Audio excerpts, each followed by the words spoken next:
शुरू करते हैं chapter heredity and evolution class 10th का। तो इस चैप्टर के अंदर हमें पढ़ना है, जैसा कि हम सबको पता है कि पेरेंट्स से बच्चों के अंदर उनके ट्रेड्स या कैरेक्टर्स या गुण ट्रांसफ़र होते हैं। 9th क्लास में हमने पढ़ा था कि जो जीन्स होते हैं वो पेरेंट्स के जीन्स उनमें जाते हैं, किस में जाएंगे, उनके ऑफस्प्रिंग्स में जाएंगे। अगर दो हबशी हैं, यानी कि दोनों ब्लैक पीपल, मेल और फीमेल, तो उनकी औलाद जो है ब्लैक ही पैदा होएगी। अगर वाइट हो जाती है तो कुछ ना कुछ गड़बड़ है, क्योंकि जो 23 पेयर्स ऑफ क्रोमोसोम्स है वो भी हमने पढ़ा था कि मनुष्यों के अंदर, ह्यूमंस में 23 पेयर्स ऑफ क्रोमोसोम्स होते हैं।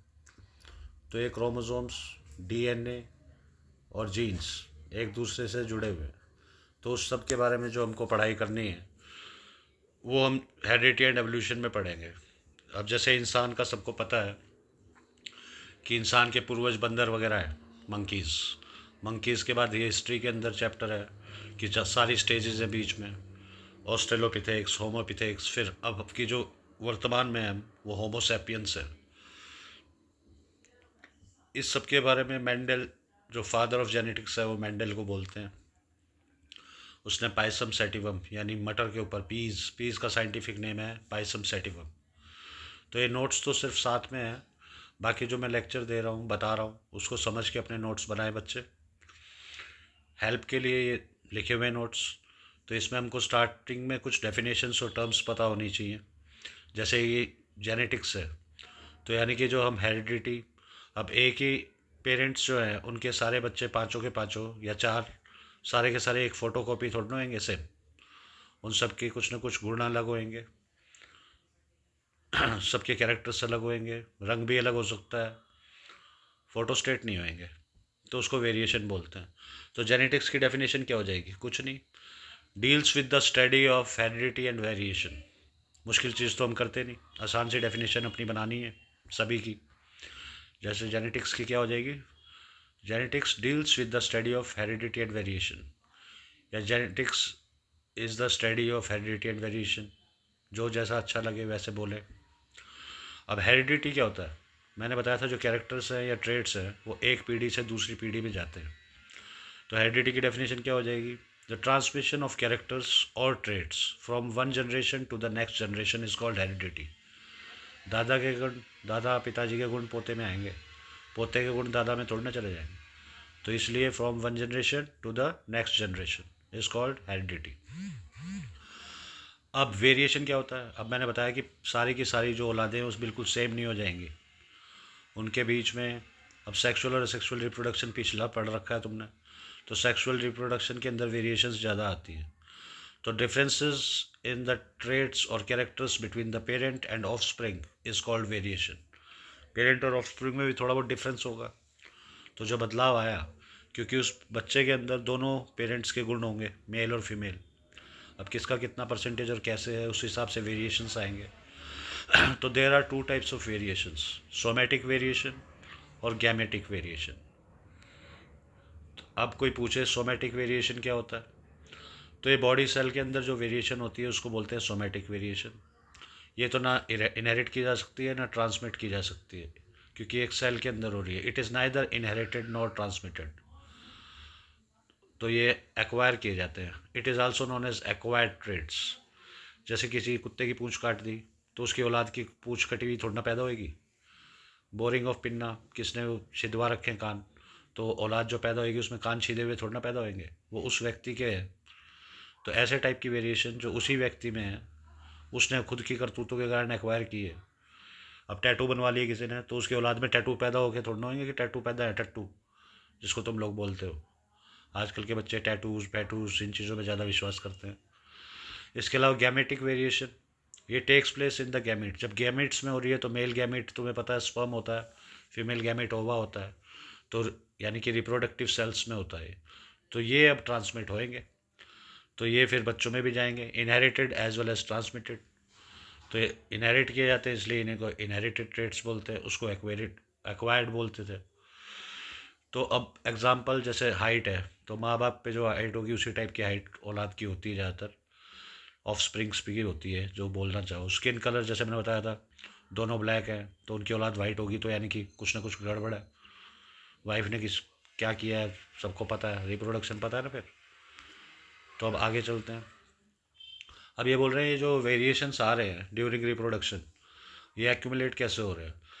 तो variation occurs during reproduction whether organisms multiply sexually और असेक्सुअली। अभी मैंने बताया था कि सेक्सुअली में ज़्यादा होता है, तो सेक्सुअली में दो पेरेंट्स इन्वॉल्व हैं, असेक्सुअली में तो एक ही होता है। तो वेरिएशंस दोनों में आते हैं, लेकिन सेक्सुअली वाले में ज़्यादा आते हैं। असेक्सुअल रिप्रोडक्शन में जैसा बता रखा है, variations are fewer occurs due to the small inaccuracy जो आई है, जैसे 100 में से 98% एक्यूरेसी गई डीएनए कॉपिंग में। लेकिन सेक्सुअल रिप्रोडक्शन में तो लार्ज होगा, क्यों? क्योंकि क्रॉसिंग ओवर हुआ है, मेल फीमेल के सेक्स हार्मोन मिले, मेल गैमेट फीमेल गैमेट मिला है। पिछले चैप्टर रिप्रोडक्शन पढ़ा था, फर्टिलाइजेशन वगैरह, जाइगोट वाइगोट जो होता है। Occurs due to crossing over और सेपरेशन ऑफ क्रोमोसोम्स जो हुआ है और म्यूटेशन, उसके कारण वेरिएशन ज़्यादा होती है सेक्सुअल रिप्रोडक्शन में। अब इसकी इंपॉर्टेंस क्या है? अब जो हज़ारों साल पहले इन्वायरमेंट था वो आज छोड़ना है। अब आज पॉल्यूशन वॉल्यूशन या जो भी है, particular environment weather climate geography के अंदर है, बदलता रहता है, जिसके कारण वो जो क्या होते हैं गॉडजिलास डायनासोर्स वगैरह गायब हो गए थे। तो इन सब को जो कॉप आउट कर पाता है वही लिविंग ऑर्गेनिज्म जिंदा रहता है। तो इसका वेरिएशन का इंपॉर्टेंस क्या है? Depending upon the nature of variations different individuals would have different kinds of advantage. अलग अलग इंडिविजुअल में अलग अलग एडवांटेज होगा। जैसे बैक्टीरिया है, that can withstand heat will survive better in heat wave. अगर बहुत ज़्यादा गर्मी है, उसमें बैक्टीरिया ने किसी ने हीट को विथस्टैंड करने की ताकत बना ली, तो सर्वाइव कर जाएगा। मेन एडवांटेज क्या है इसका? यानी इसके सर्वाइवल के चांसेस बढ़ जाएंगे। It increases the chances of it survival in changing environment.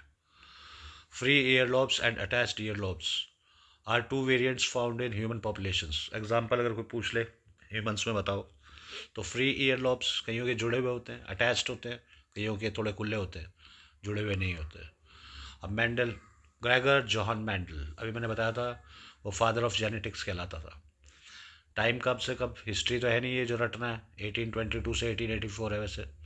इसने प्लांट ब्रीडिंग हाइब्रिडाइजेशन करवाया, मटर वटर पे किया था इसने एग्जाम्पल, जिसको गार्डन पी भी बोलते हैं। साइंटिफिक नेम उसका पाइसम सेटिवम बताया था, इंपॉर्टेंट है, इसको याद करना है। तो उसने लॉज ऑफ इनहेरिटेंस जो होते हैं कि एक पेरेंट से दूसरे पेरेंट जो ऑफ स्प्रिंग है उसके अंदर कैसे कौन से ट्रेड्स गए, कैसे गए, कितने गए। तो F1 F2 जनरेशन वगैरह इसके टेबल आएंगे बाद में। ट्रेड क्या होता है? गुण होता है, लंबाई भी हो सकता है, मोटाई भी हो सकता है, कुछ भी हो सकता है, गुण, रंग भी हो सकता है। तो अब अगला पॉइंट में स्पेशल बता रखा है इसमें, Mendel was known as a father of genetics. Plant selected by Mendel, उसने कौन सा प्लांट पे एक्सपेरिमेंट किया, क्वेश्चन आ सकता है। पाइसम सेटिवम, पाइसम सेटिवम का कॉमन नेम क्या होता है? Garden pea. तो गार्डन पी का साइंटिफिक नेम क्या होता है? Pisum sativum. ऐसे सारी प्रैक्टिस करनी है, एक ही के अंदर से कई क्वेश्चन बनते हैं, खुद बनाने हैं, खुद अपने आप से सवाल पूछना है सब बच्चों को। He use a number of contrasting characters for garden pea. तो उसने कई कैरेक्टर्स को यूज़ किया, जैसे उसने अभी ये टेबल बना रखा है, flower colour, violet, flower position, seed colour, ये सब इस तरीके से जो टेबल बना हुआ है, इसको अपनी सहूलियत के लिए पढ़ सकते हैं बच्चे। एक्सपेरिमेंट मटेरियल फिर से वही गार्डन पी।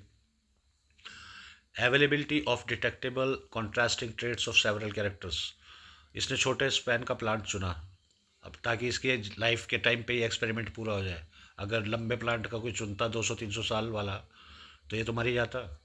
इसलिए short life span of plant चुनते हैं, या short life plant span of animal चुनते हैं। जैसे लमार्क ने चूहा चुना था, ताकि अपनी ज़िंदगी में कई बार एक्सपेरिमेंट कर सकें। नॉर्मली अलॉज, इससे क्या, self fertilization but cross multiplication can also be carried out.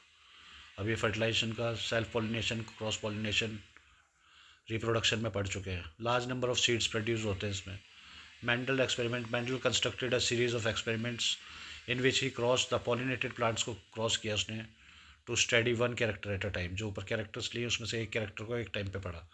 अब जैसे इसने एग्जाम्पल ले रखा है टॉल और शॉर्ट, तो टॉल में दो, जैसे XY क्रोमोसोम होता है या XX होता है, वैसे बड़ा टी, छोटा टी।